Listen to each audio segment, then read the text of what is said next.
Good evening and welcome to our latest show of Politico. This is Earl Sparrow, your host for the evening. A lot of great things happened last week, a lot of things for us to talk about. I'm really excited because we have two guests, Mr. Jonathan Martin, the young man that's right there behind me. He's in the studio tonight. He's going to be talking with us. He's the representative, he's the chairman of the Republican Party for Lee County. So we're going to talk some local politics with him. We're going to be discussing what's going on locally. It's already 2015, but it's really 2016 as far as drumming up things for this presidential election. Ms. Arvella Claire is in the house tonight, and we also have a special guest calling in from Los Angeles, California, Joeseph C. Phillips, who is the actor. He was on The Cosby Show. A lot of people will recognize him as Sandra's husband, Sandra from The Cosby Show. But he is going to bring his flair of conservative talk, and we're going to have a discussion about some things that he's feels coming right at you.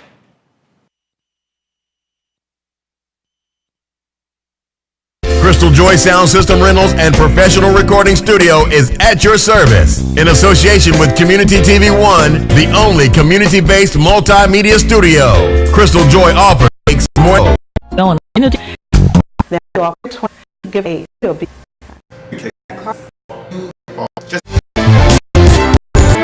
Here, Mr. Until law school, accepted a job with the state attorney's office here in Southwest Florida.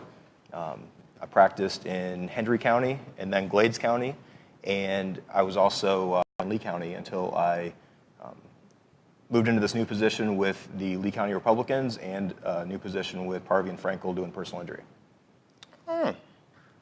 That's quite a leap, isn't it, to go from prosecuting to civil like that? Is that a strange leap? It's a different area of the law as far as the substantive law, but as far as the trial law, I got great experience trying almost 90 cases with the state cases. Law with office is the Republican Executive Committee. But I think we can start off by trying to get a better feel for why you took this position as the Republican chair, and what direction do you see the party headed in for the next year? And with the political campaigns coming up, what's going to be your perspective in terms of the vision and view that you want to see projected by your Republican candidates? Well, there's a lot of questions in that one question, or a lot of answers in that one question. I think you're absolutely right. I'm not the traditional chair that you've seen in the local Republican Party. I'm fairly young compared to many of the past chairs, and it's not something that I don't think people voted for me to take this position because I'm young, but because of the change in direction that they want to see the party go, and they want to see us build on some of the things that the prior chairs have put in place. One of those is energizing the youth in this community.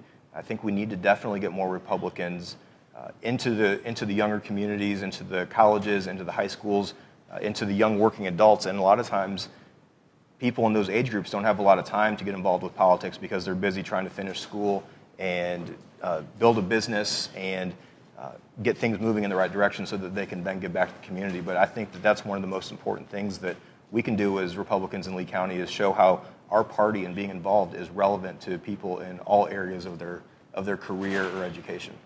Okay. With young people, that's one of the focuses that we hear, stressed a lot with the Republican Party. The emphasis on recruiting not only young people, but minorities as well. What steps have been put in place to actually make that happen, and have you seen any movement? Well, we're focusing a large amount of our resources and our plan over the next 2 years on community involvement and going into places that we traditionally haven't been in the Lee County Republican Party. There's certain zip codes that I have a lot of friends growing up here playing basketball at Fort Myers High. The 33905, 33916. There's a lot of zip codes that just are not very well represented in the Republican Party, and we want to show that that our ideology lines up with what you want for your family. It lines up with what you want for your small business. It lines up with what you want for your educational future.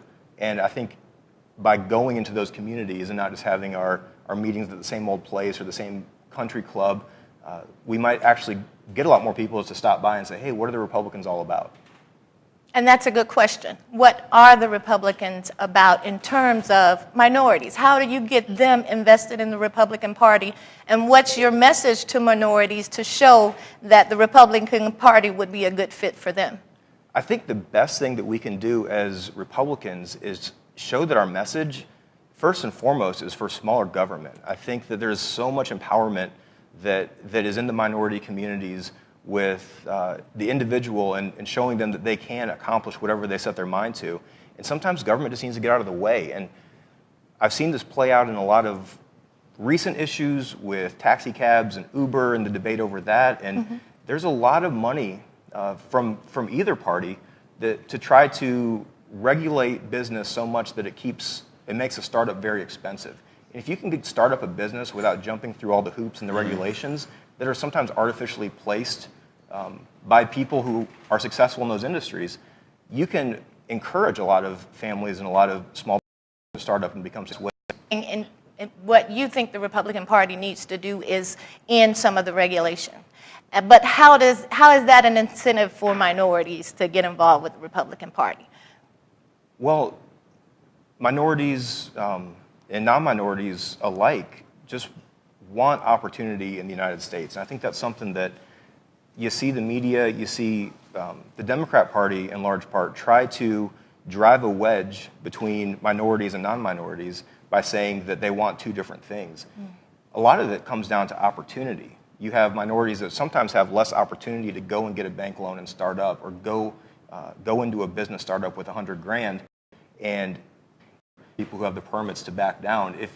If they can just go in and start a business, you're not going to see those barriers of entry, and you're going to see more businesses, and therefore you're going to see more successful businesses. So we're going to come right back for our second segment.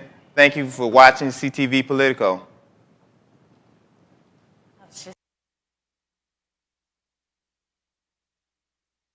Crystal Joy Sound System Rentals and Professional Recording Studio is at your service in association with Community TV One, the only community-based multimedia studio. Crystal Joy offers professional subs, main tops, monitors, power amps, professional mics, and a full soundproof multi-room studio specializing in Christian singers, groups, and bands. If you are talented and think you've got what it takes, we're looking for you to join our record label, Crystal Joy Records. For more information, contact 239-771-2560. You ever wanted to know what's going on in cancer? Go ahead, log on to www.communitytv1.com and get your info on.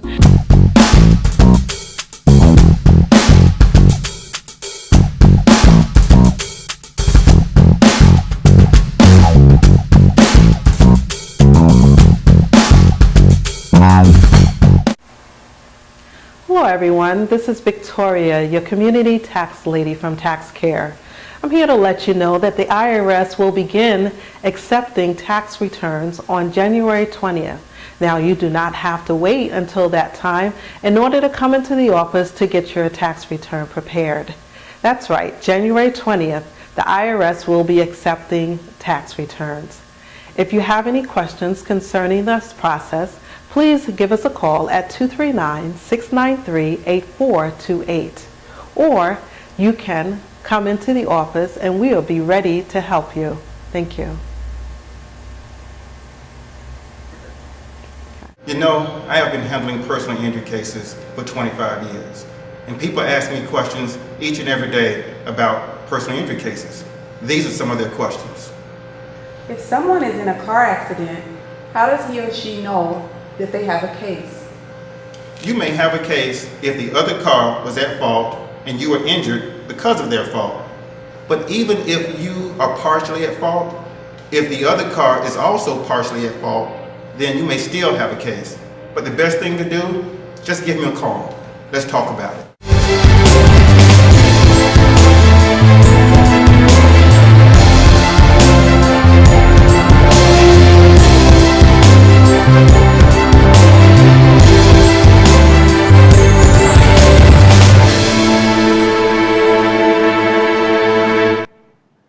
Welcome back to CTV Politico. I'm your host, Earl Sparrow, and we have our Vela Claire here, and we have Mr. Jonathan Martin.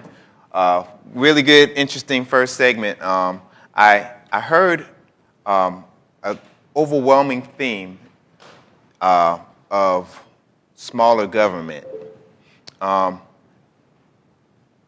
When I hear that, I think that one thing that the Republican Party might not understand or might not register with them is that as an African American, in the African American community, if it wasn't for the government stepping in, there would be no there would still be segregated schools. If it wasn't for the government stepping in, there would be no opportunities for minorities to go to Fort Myers High School and things of that nature. If it wasn't for the government stepping in, all of these other things, all these other barriers came down because they had to come down. If it was smaller government, allowed the poll taxes and all those things to go. So when I hear smaller government, I say, okay, if the government is smaller, who's going to protect me from those interests taking over again and doing what they did in the past, which was suppress my right to vote, which was to limit my choices of where I can live, limit this, limit that. When people think that the Republican Party, the Democratic Party has the undying loyalty of African Americans, and the African Americans have more trust of the government, is because of looking at the last 50, 60 years. The government has been the only thing that has stepped up in the help with the right to vote and things of that nature. And on the other hand, you see the Conservative Party fighting tooth and nail against that, against desegregated schools and everything else like that. So and that's something that, how do you, as the chairman, say, all right, we're not that Democratic Party, we're not that conservatives that don't want your voice to be heard. We want you, we want your thoughts, we want to make sure freedom for everybody, not just for people that live where we live and think like we think and look like we look. Yeah, I think you're absolutely right. There were bad laws in place, poll taxes, to tax people, make them spend money if they wanted to vote, taxes or laws that regulated which bathroom you could use based on the color of your skin. Correct. That was government telling you what to do. The Republicans on the national level ended up removing those restrictions. So just because it's a law doesn't mean it's a good law. And when I was at law school, Liberty University is a pretty conservative school, we learned a lot about good laws versus bad laws. We learned a lot about laws that were in place to benefit somebody versus a law that is, it coincides with the laws of nature. It coincides with what's good. Something that for the religious, for the Christians, that God would approve of. And treating your fellow human beings differently just because of the color of the skin is not something that God would approve of. And therefore, that's a bad law, and that's something that shouldn't be obeyed, or something that, obviously, as the government later on did, struck down a lot of those Jim Crow laws. So I think the overriding theme is that the Republican Party, when it comes to minorities, Republican Party, Lyndon Johnson signed the Civil Rights Act, and Lincoln freed the slaves, and he was a Republican, and when it comes to that party, I don't think that party and the party that we have in 2015 are the same at all. I think they're using the word semantics. The conservatives that were Democrats have switched to become Republican. That's why the Confederate, and honestly, the Confederate states are dark red. And it's not a Democratic or Republican thing. It's a conservative versus a moderate liberal thing. And to say that technically the Republicans were in charge when all these things were done kind of doesn't really accurately show behind the scenes who the conservatives and who was the Republicans. The conservatives were against integrating, against interracial marriage and all of these other kind of things like that. but they had a Democratic hat on then. But there has been a major switch and swing of things, and I think that the best way to move forward is to acknowledge that, yeah, there were things that weren't done right. There are, I understand, once bitten, twice shy, but how can you, as a leader, acknowledge that and move forward from that, and not act like it didn't happen at all?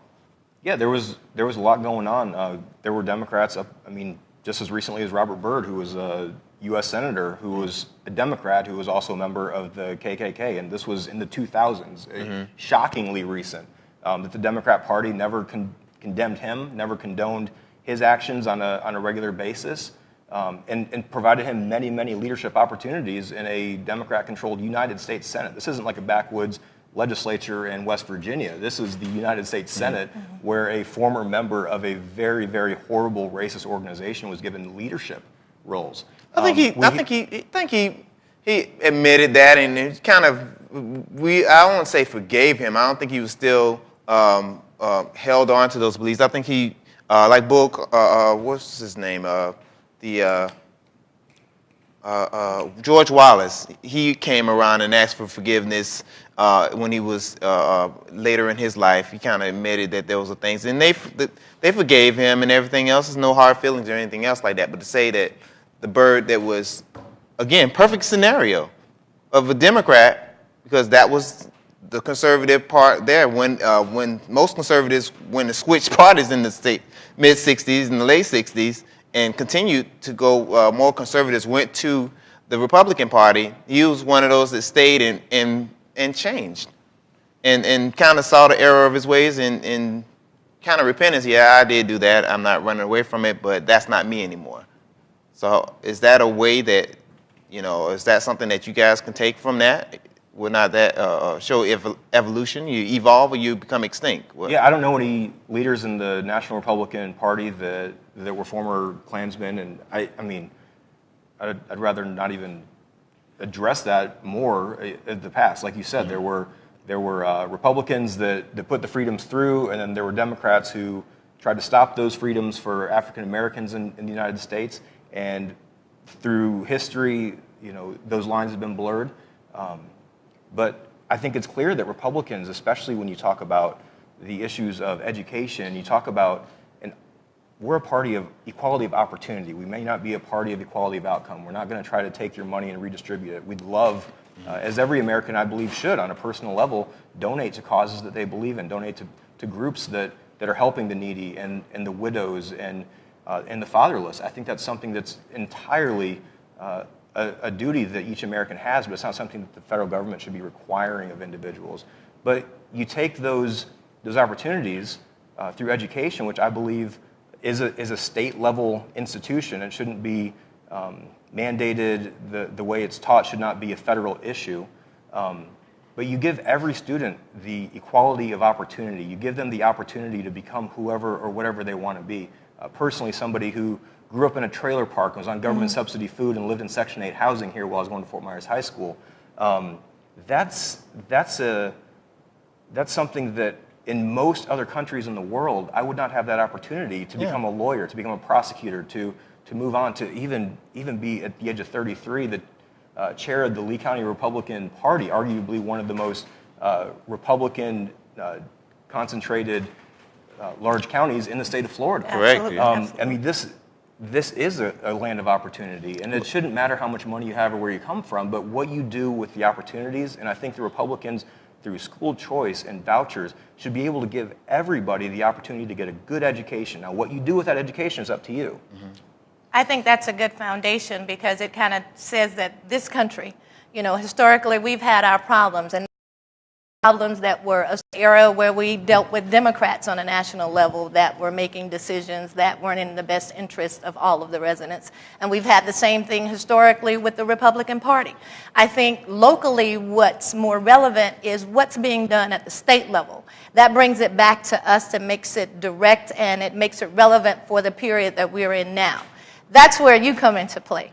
My concern, and I think what our viewers want to know, is at a state level, What are those things that we're going to see that are handled differently by the party, since we have a younger, more energetic, more relative representative for the Republican Party? What's going to be done in terms of education? Like you said, that's the primary issue and kind of determines whether or not a person is going to have a good foundation and the opportunity to be successful in the future.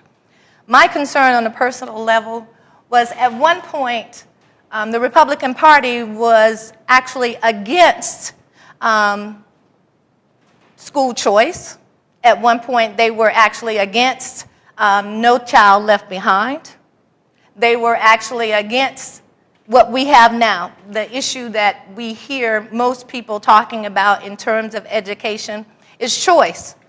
What are we doing now in the Republican Party to say that we're doing what's in the best interest of all children? What are we doing in terms of choice? What's the position that the Republican Party is taking on choice? Well, going back to what you said earlier, the Republicans were against school choice, Republicans were against No Child Left Behind. No Child Left Behind was implemented on a national level by a Republican president about 15 years ago. It was implemented on a state level by his brother, Jeb Bush, in Florida, even years before that. That was a result of teachers' unions. It was a result of just the bureaucracy in education on a local level kind of taking over control and not having any account. There was no accountability towards what schools were good and what schools were bad. And unfortunately, for most minorities, a lot of them are stuck in whatever school is closest to their house, or in Lee County, whatever school they end up getting bused to, and they don't have the option of going to a better school if they were an F school up until the school vouchers came along. And the school vouchers were fought vehemently by the Democrats and by the unions and the teachers unions. And it was a shame that so many kids had to go through failing public schools for so long before the school vouchers even came in, before they were even able to be issued. And what you see now with the charter systems, you see more competition, and not that competition is ideal. What you'd like to see is, the public schools just doing the best they could with those situations. But fortunately, with that competition came improved ways of process and improved ways of accountability. And so you see the public schools even getting better. And that's something that Republicans fought hard for. They fought for accountability. Republicans aren't for no government. They're for responsible government. And when you talk about, like we talked about earlier, lower government, less government allows, at least in the business world, allows less barriers of entry. On the federal level, the Republicans think that federal government should be limited to what the Constitution says, which is national security, which is interstate commerce, which is treaties, which is relations with other countries. Nowhere in the U.S. Constitution does it say education should be a role of the United States government. That's something that should be handled on the local level. So Republicans on the local level, the state level, they're not going to say that we shouldn't have schools, that we shouldn't provide money for schools, that we shouldn't provide money for social services, but we're saying it should be done on the local level so that we can hold those government officials more accountable. You're probably not going to end up with the chairperson of the Republican National Committee in here, because it's a national level. There's many states that they cover, but here you have somebody from the local level that's coming in and saying, this is what we want our party to do, this is our vision, and you can hold me accountable. Much easier on a local level than you can hold the President of the United States accountable. I appreciate that. I think we only have a minute left. We thank you for your time. I would love to delve in and probably just kick our heels in and do a full show. Because there's so many things that we don't have time because of our next guest to touch on. Smaller government, but less government, but responsible government, and how to engage the African American community and not see I say if you don't evolve, you're going to become extinct. America is browning right now, and if the Republican Party doesn't brown, it's going to become extinct.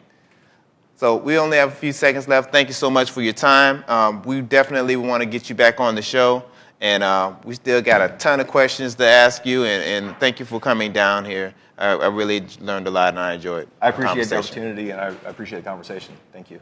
Thank you. We'll be right back.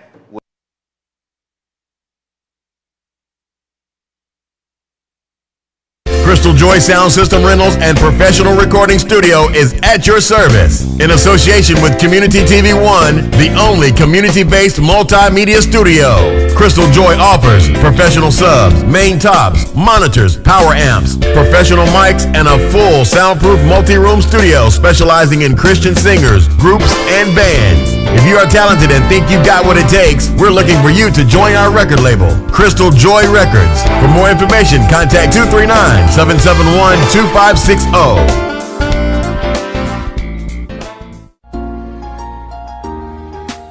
You ever wanted to know what's going on in and around your community? CommunityTV1.com is your answer. Go ahead, log on to www.communitytv1.com and get your info on.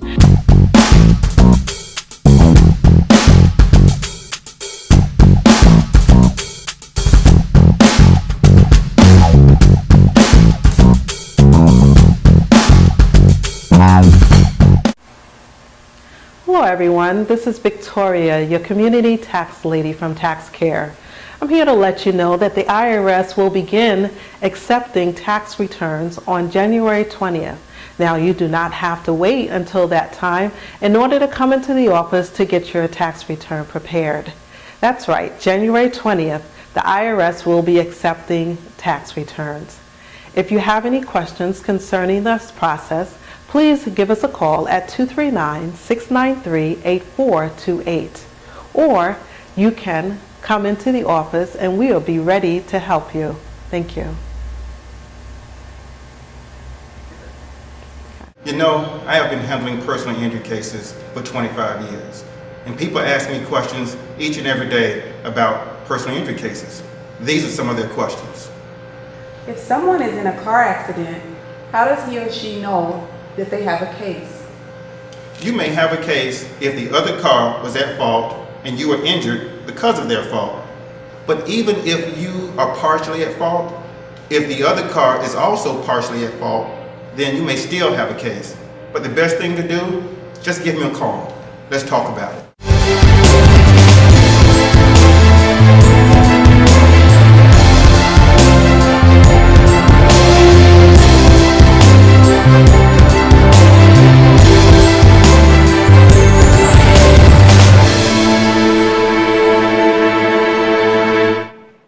Welcome back to our third segment. We just decided we like Mr. Martin, so we're gonna keep him around for a little while longer. We have on the line Mr. Joeseph C. Phillips, actor, conservative blogger. He has his website. He has author. He wrote. He's currently working on his next book, Untitled as Possible. But please give CTV welcome, I guess. Welcome to Mr. Phillips. How are you doing? Hi, thanks for having me. Mr. Phillips, are you there? To be there in person.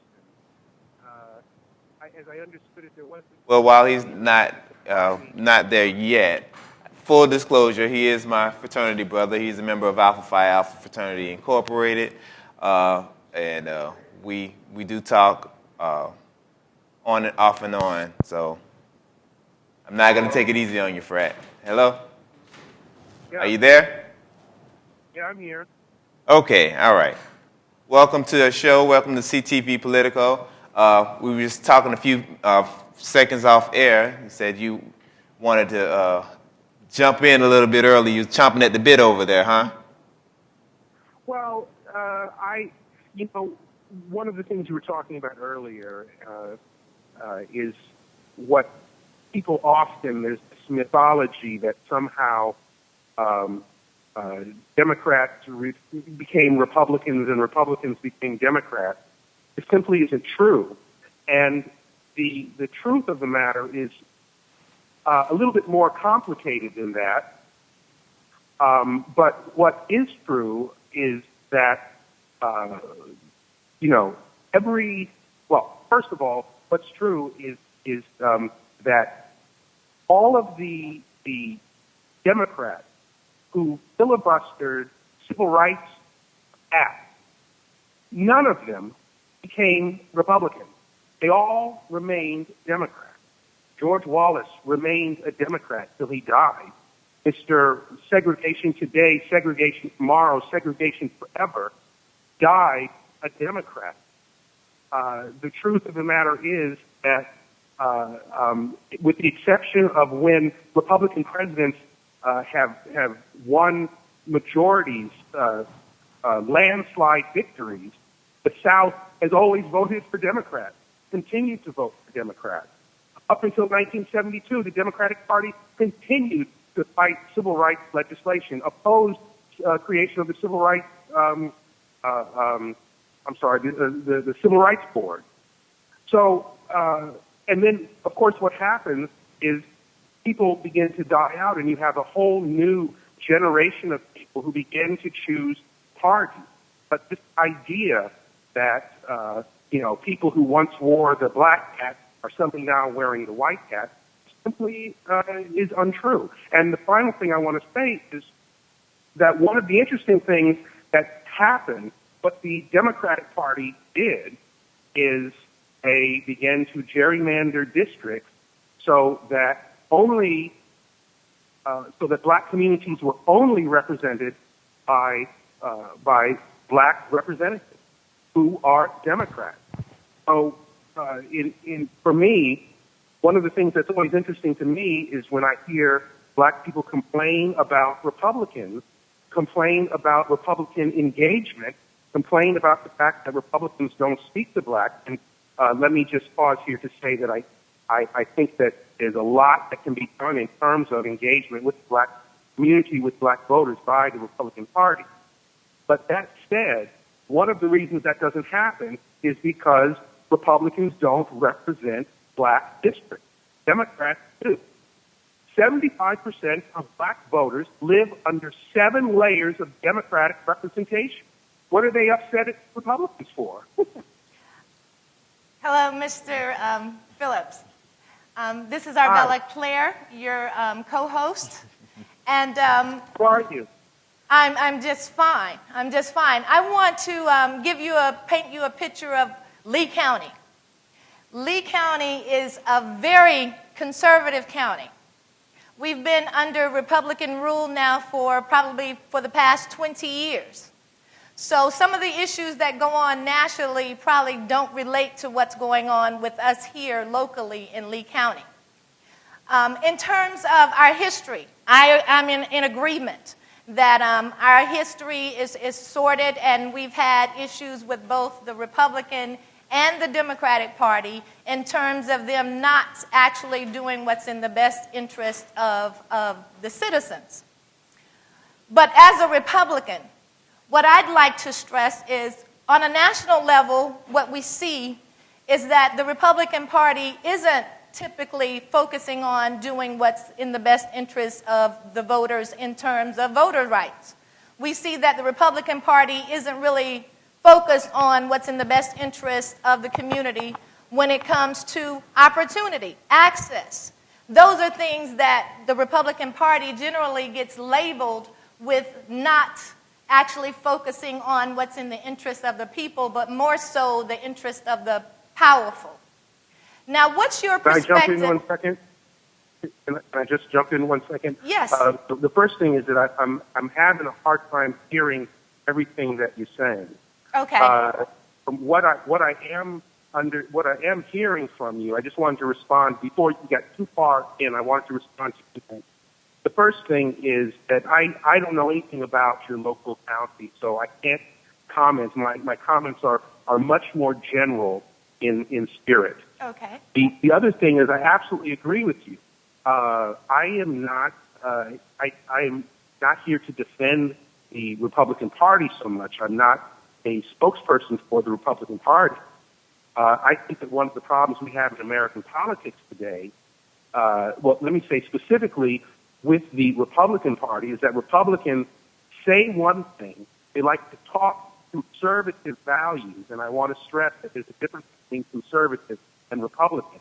Republicans love to talk about limited government and things like that, but then when they have power, they don't necessarily follow through. But I would say that the same thing is true with Democrats. I don't think for 1 second that Democrats somehow have the best interest of the people in mind. Both parties take money from the same powerful people that you're talking about, who Republicans are beholden to, Wall Street, etc. They give money to both parties. And both parties, in my estimation, just to varying degrees, are more focused on giving the spoils over to those interests, as opposed to what my interest is and what I think most of us should be more concerned with is liberty. How much liberty do we have? And that is my major concern is liberty, freedom. And to that extent, I think that if to the extent that either party can address that issue with black people, they should have success. Very good, very good. We have a guest with us today, Mr. Martin, who is actually the chair of the Republican Executive Committee. Since you are a national known quantity and a black conservative, what is your view of something we can do on a local level to actually inspire minorities to consider looking into the Republican Party? What would be your suggestions of what we can do to actually recruit more minorities to the Republican Party of Lee County? Well, as it happens, one of the books I'm working on is my attempt to address this very issue. One of the problems I think that the Republican Party has is that they don't understand that black voters, by and large, and again, I want to stress that I'm speaking in general terms, that black voters, by and large, speak the language of race. And this is why Democrats talk about race so often. It's why Hillary Clinton shows up and starts chicken necking in black churches. It's why Barack Obama suddenly changes his speech patterns when he gets in front of black audiences. It's why there are constant references to slavery and chains and bondage in all of the Democratic messaging, is because they understand that the reality of race and racism and what it plays like in black communities. One of the things that I say to my conservative friends all the time when they start talking about, what black people need to forget about that, I say, well, listen, this issue of racism is to black people the same as the Holocaust or Israel is to people in the Jewish community. And you have to be sensitive to that. So that's one thing. The second thing is that I think that there has to be clear messaging with Republicans, and then there has to be a zero-tolerance policy when it comes to nonsense. There are a lot of people out there, I think this is what you were getting at when you were talking about the conservative nature of your local community. There are a lot of people out there who use the cover of conservatism as cover for their ridiculous and racist ideas. When you hear them start to talk as a conservative, I get angry because I say, that's not conservatism, that's racism, and it's not the same thing. So those are two things, and I think that would go a long way. You will never, ever win black voters or black trust when you have people in your ranks who are flying a Confederate flag. You can say everything you want to say about what the Civil War was about and what that battle flag represents. I'm flying it for in honor of my dead, whatever. But black people see that flag and they think Jim Crow, they think poll tax, et cetera, and nothing anybody says is going to change that. And so, you've got to say very firmly, that is not us. That is something else. That doesn't have anything to do with conservatism. It doesn't have anything to do with this brand of conservatism, and it doesn't have anything to do with the Republican Party. That is something else. I think that is, we talked in the segment before you came on, Mr. Phillips, about how do you expand the tent for the Republican Party. to African Americans. And that was one of the things that I mentioned. You have to acknowledge the past. You have to go say, yes, they were bad on both sides, but here's our way forward. Here's what we're doing now. Here's where we would like your input. Here is, we acknowledge that we haven't put we skip over the African American neighborhoods when we're canvassing. We notice that we don't show up until it's voting time or something, and we'll do the church tour. We know we're absent in your community, and I don't want to say that people just write people write off the black vote already. They're going to vote 90% Obama and 91% the next time and all this stuff like that. So why even waste our resources and times? But that calling out the nonsense. When Obama was running for president, there was a little monkey that came out with people saying that there was a little monkey toy they had out. They had the watermelon jokes. There were emails that were being sent around with the Obamas growing watermelons, and that was kind of in the White House garden. Those subtle racist things that don't go, I don't really see, and maybe they do go, I don't see them, those people that are towing the line of just being a borderline racist, being called out and kicked out of the Republican Party. And I think when that happens, then yes, I think some people might see them seriously and say, okay, maybe they are kind of changing a little bit. Well, I don't think that's one of the issues we're dealing with on a local level. I don't think we have that issue of people being inappropriate publicly and calling out, Democrats or being offensive to minorities. Not on a local level. We're just not that in your face or publicly inappropriate. Publicly inappropriate, but I mean, that's. Well, let me address. We have 15 seconds. We have 15 seconds. We're going to go into. We're going to push the pause button. We'll be right back. CTV. Don't touch the dial. Don't change the website. We'll be right back. Crystal Joy Sound System Rentals and Professional Recording Studio is at your service. In association with Community TV One, the only community-based multimedia studio. Crystal Joy offers professional subs, main tops, monitors, power amps, professional mics, and a full soundproof multi-room studio specializing in Christian singers, groups, and bands. If you are talented and think you got what it takes, we're looking for you to join our record label, Crystal Joy Records. For more information, contact 239-771-2560.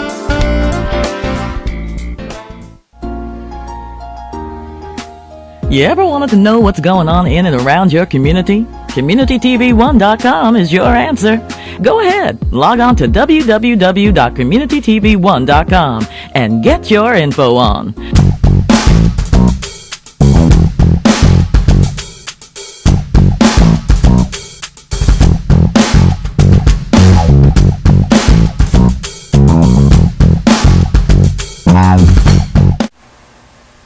Hello everyone, this is Victoria, your community tax lady from Tax Care.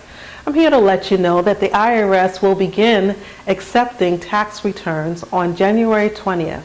Now you do not have to wait until that time in order to come into the office to get your tax return prepared. That's right, January 20th, the IRS will be accepting tax returns. If you have any questions concerning this process, please give us a call at 239-693-8428. Or you can come into the office and we'll be ready to help you. Thank you. I have been handling personal injury cases for 25 years. And people ask me questions each and every day about personal injury cases. These are some of their questions. If someone is in a car accident, how does he or she know that they have a case? You may have a case if the other car was at fault and you were injured because of their fault. But even if you are partially at fault, if the other car is also partially at fault, then you may still have a case. But the best thing to do, just give me a call. Let's talk about it.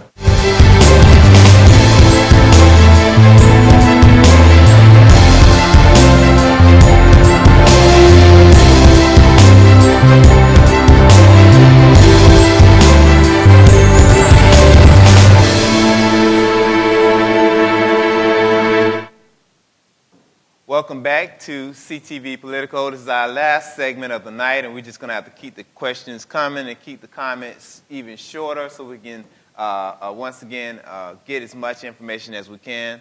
We're going to be back next week, and then the week after, we're going to be off on the 25th. So, Mr. Phillips, are you still there?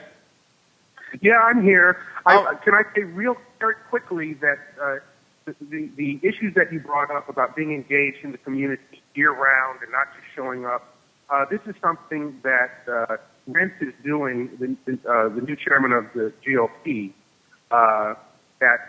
there are like 12 cities that they've actually established offices there so that RNC members can be engaged in the community year-round, establish relationships, show up, talk about ideas, and that they're not just showing up. The other thing is that Republicans are turning other Republicans in. There was a case out here where a woman down in Orange County had sent out emails. Well, she was busted by fellow Republicans. They are the ones that went to the press, but bylaws, they couldn't fire her. They just had to ask for her resignation, and she refused. Similar to, and I'm dropping names, I can't remember the names, but this guy recently out of Wisconsin, where people were demanding that he step down and not speak. These were other Republicans who were doing it. So I think that the point is that there's movement in that direction. Very good, Joseph. I agree, and I think that's what's actually needed.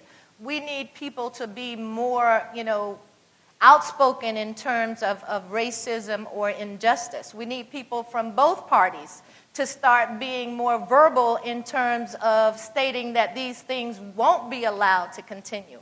I think this is our government, and what it's going to take is for people to actually start acting like this is their government and expecting our representatives to actually represent us.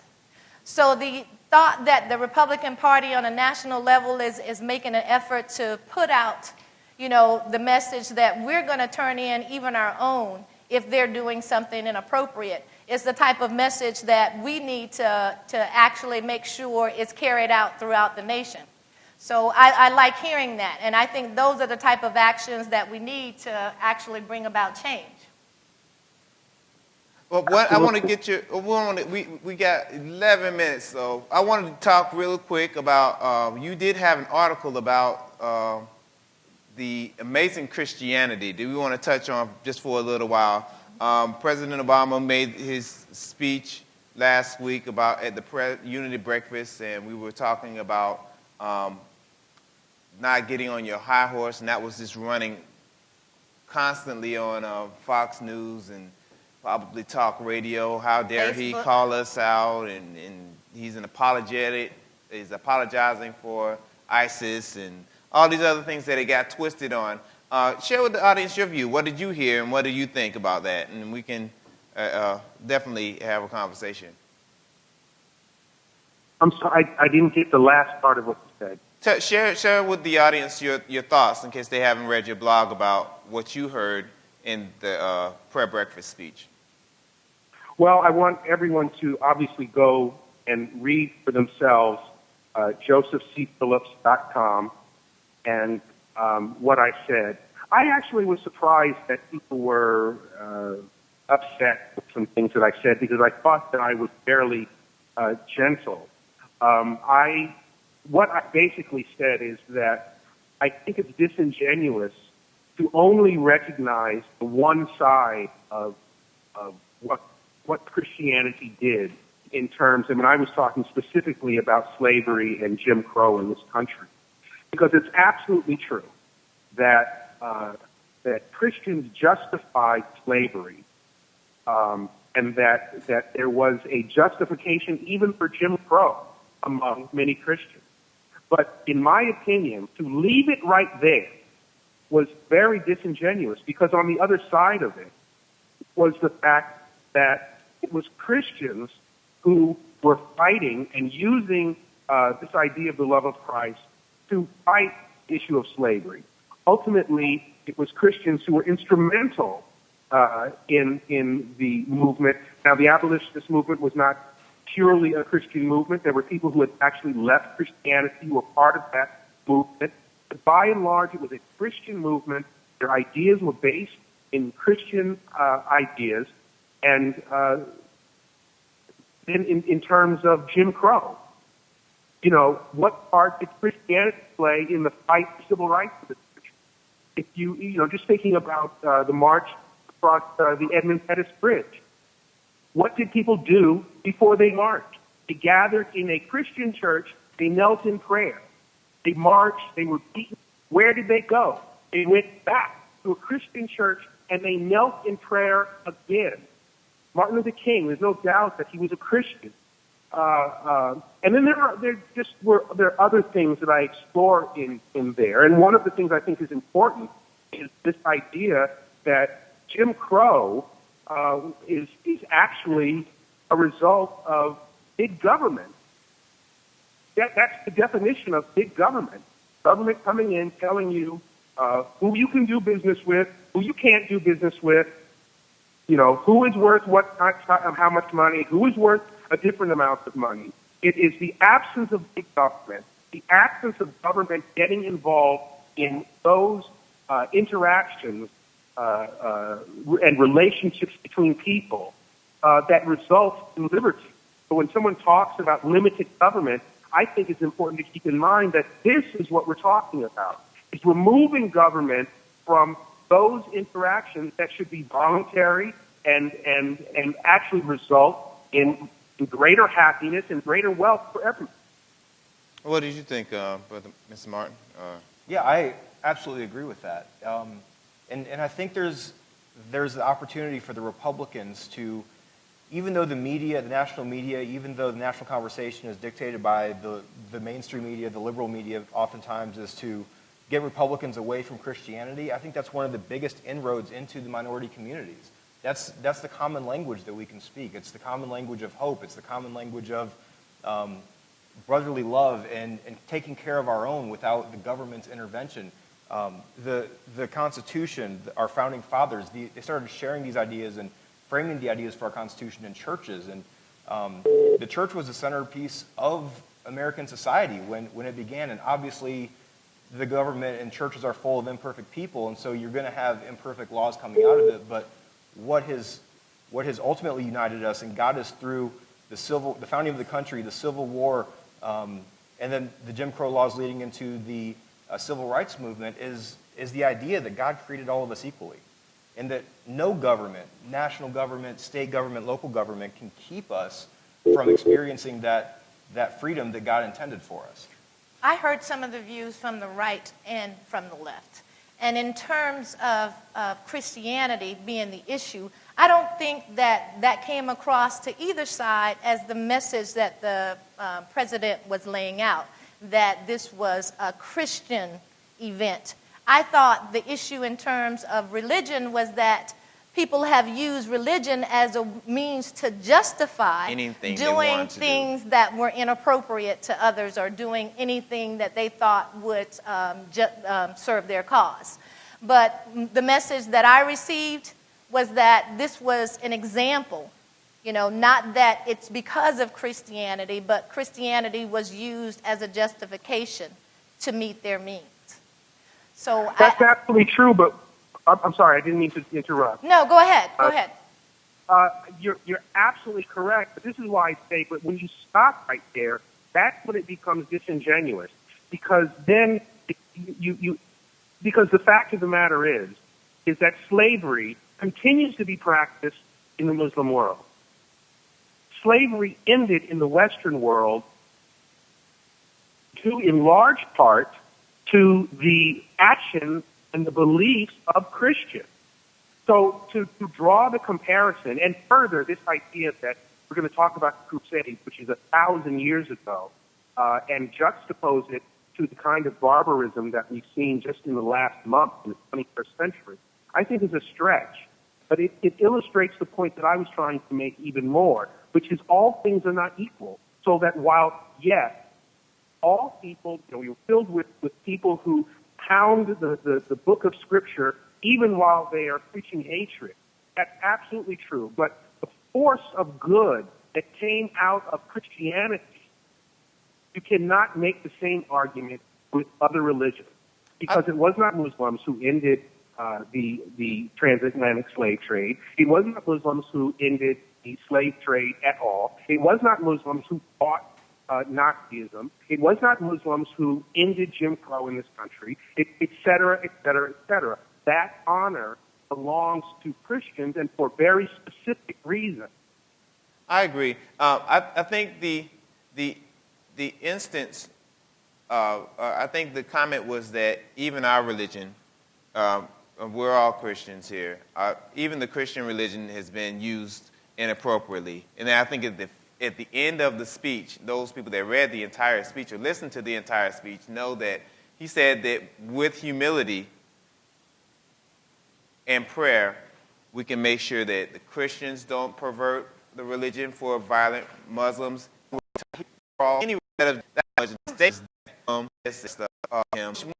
Black voters, and I'm sorry to say this, I believe this, and have, going through, for people who don't know, we're fraternity brothers, and, on the web, read through things. I don't know that black voters really are open-minded when it comes to mental. But we're not going to agree on this. I think that even your explanation and even talking about the end of the speech, I think, again, the message seems to imply that everything, it's a multicultural message that all beliefs are somehow the same, and they simply are not.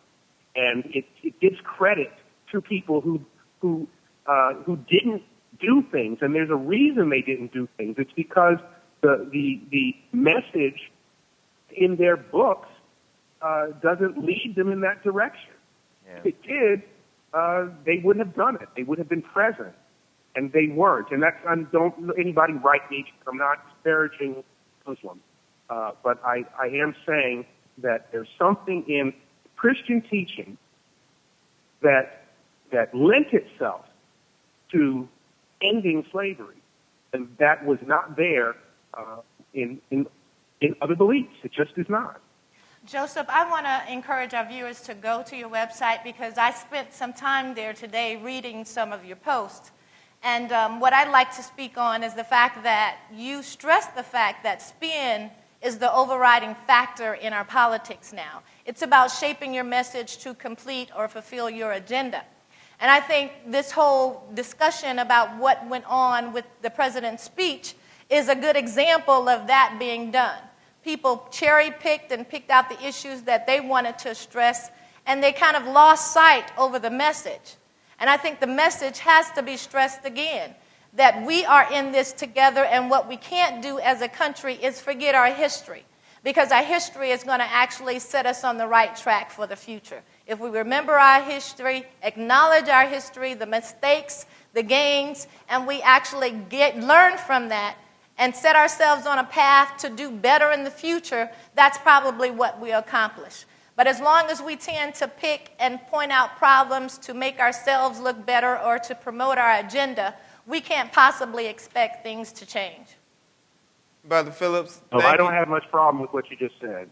Awesome. We're ending on a great note. Thank you so much, brother. I want to see if we can get you on maybe every 5 or 6 weeks or something like that. There's no way in 2 segments we could talk about what's going on. I'll definitely extend the e-grip to you. Y'all want to see what it is? No.